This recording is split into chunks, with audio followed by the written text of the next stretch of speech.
What's going on, everybody? Coming at you from the Mobile Command Center, the Q50. If you've been following along, I recently did a video where I gave you my input and my opinion in regard to whether or not the Q50 is a good first vehicle. Hell no! Inevitably. Being part of this VQ nation, VQ society, VQ family, blah, blah, blah, I got some thoughts and feelings about, well, the G is a way better car for a first car, the G37, blah, blah, blah, or what's your opinion about the G37 as the first car? So, without further ado, let's get into this video today, and I'll let you know my thoughts are about whether or not the G37 is a good first car. Just like with every major decision in life, it's a good idea to come up with kind of a pros and cons list. But also when we talk about stuff like this, I like to analyze a couple of key topics, a couple of key factors. Some of these key points, among others, of course, are availability, price, durability, longevity, reliability, etc.,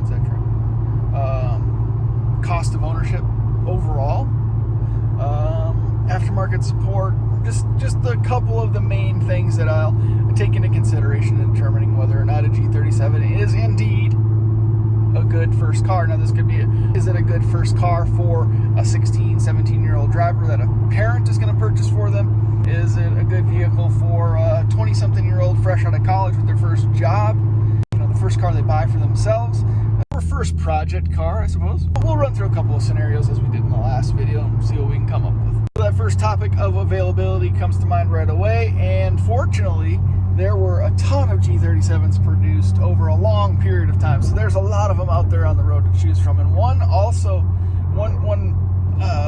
good thing about the G2, in my opinion, is that it comes in both the sedan and coupe version. So not only are there a lot to choose from, there's a couple of options out there for you. So you're not just limited to one or the other. Maybe you want that extra room in the back or the extra door for accessibility, etc., or you want the more sporty look, but you still get the G37 in all of its glory, but two different options for you. My main point is that you can find them at a really good price these days, so that makes them very accessible to a lot of people. Something, however, that is often relative to price point is quality or reliability, longevity.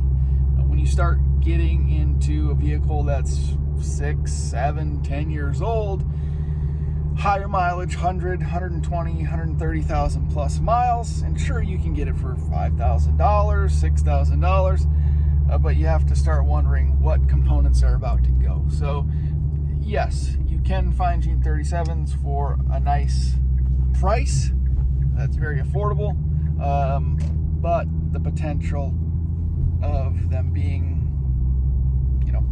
in perfect condition is pretty low. But let's keep in mind now that we are talking about the G37, the VQ37. It's a platform that is tried and true. It's been tested and over again over the years, and it's the same argument that I made about the Q50 being a 3.7. Knock on wood, of course, because I drive one.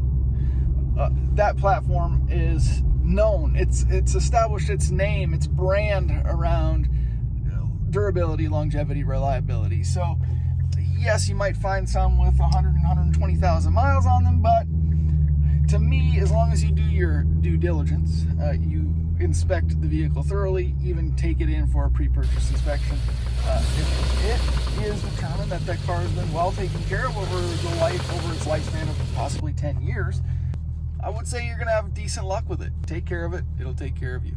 So another financial element, of course, would be cost of ownership, not just the price of the vehicle or the loan payment that you might have.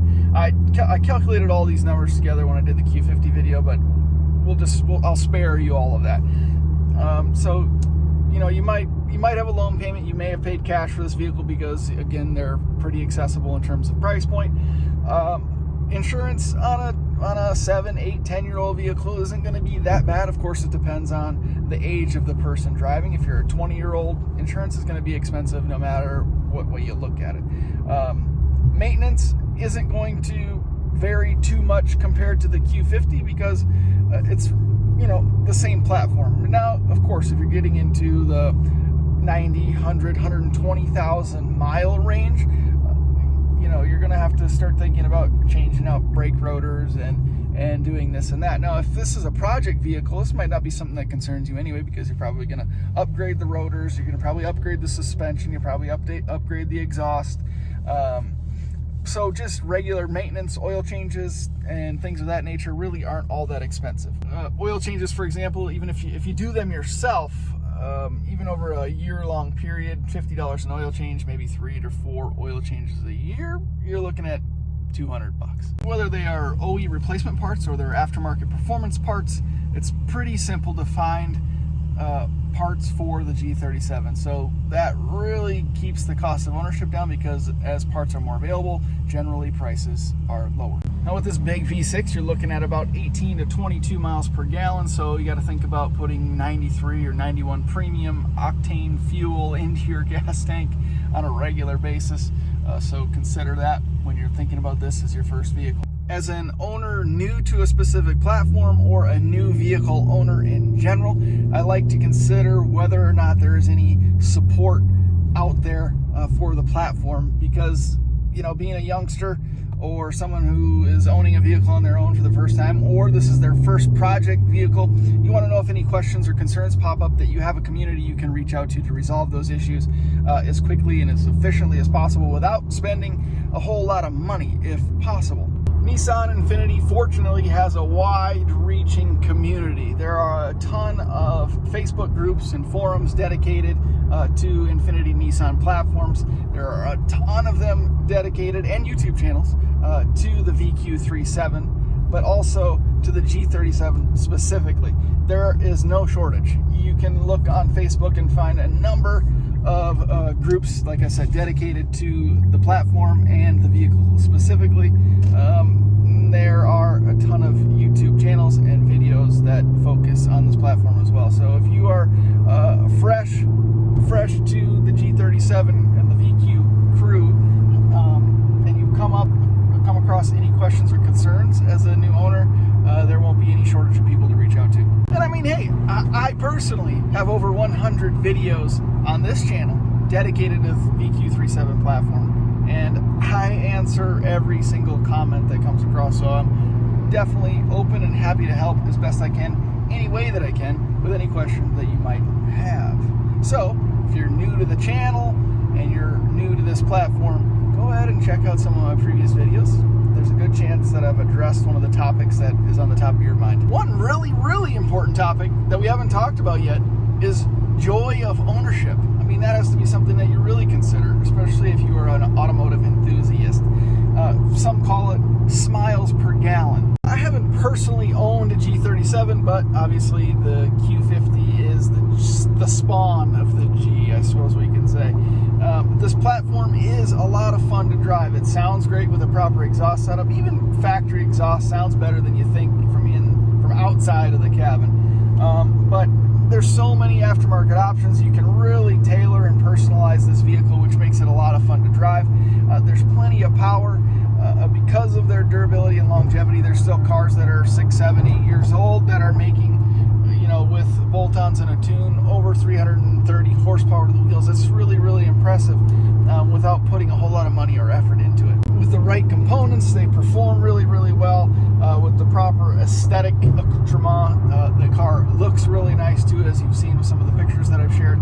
Just take a look at Instagram and at all of the G37 owners and some of the things they've done with that vehicle. It's really impressive, and it makes the car a lot of fun to drive and to own, of course. So what's my verdict after all of this rambling? Is the G37 a good first car? Is it a good first vehicle for a 20-something fresh out of college, or fresh into the professional world, and this is a vehicle they're going to purchase themselves? I would say, yeah, definitely. Again, relatively cheap to purchase, relatively inexpensive to own over a long period of time. Reliability, longevity makes them very attractive to someone who doesn't want to really concern, or doesn't have time to concern themselves with maintenance issues.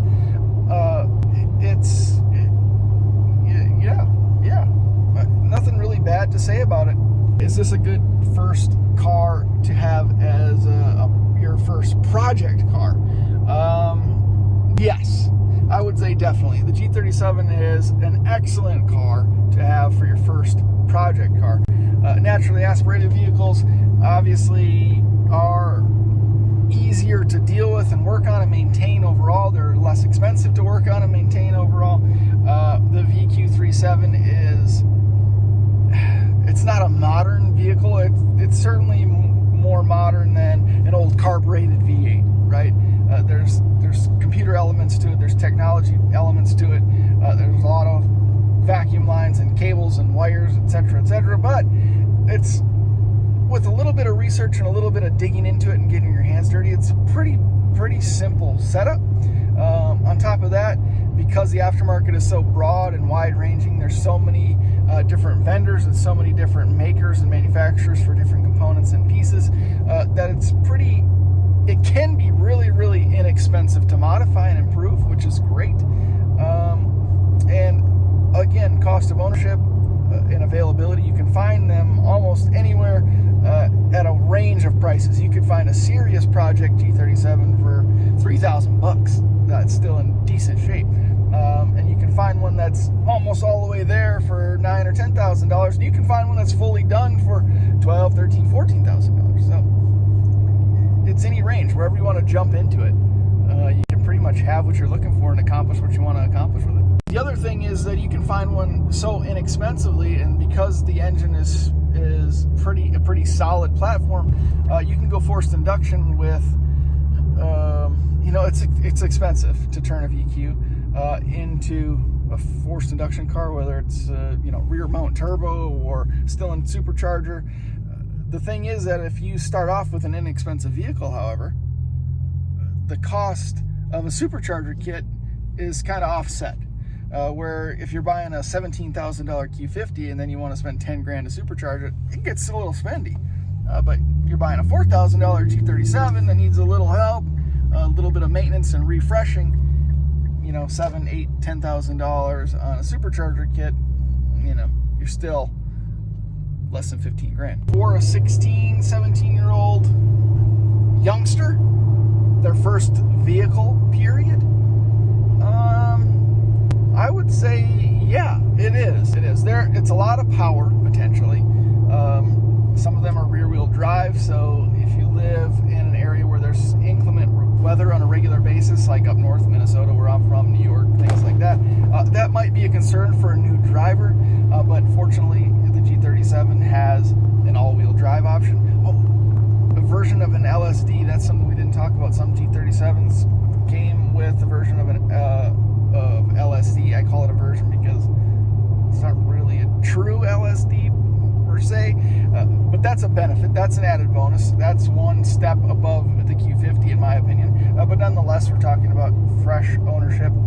Like I said, if you live in an area with inclement weather, a rear-wheel drive vehicle is always a concern, but with an all-wheel drive option, it kind of eliminates that, and a good set of snow tires, you'll be fine. But because they're relatively inexpensive, that means they're relatively inexpensive to insure, especially because aftermarket support is so robust. It makes cost of ownership relatively low. So yeah, I would say it's an okay vehicle for a youngster. So as you can tell, not a whole lot negative to say about the G. It's a solid car, solid platform, with a lot of flexibility. It gives you the options to do almost anything you want and still not break the bank. So from a first car for a 16-year-old to a first project car, go for it. Get yourself one.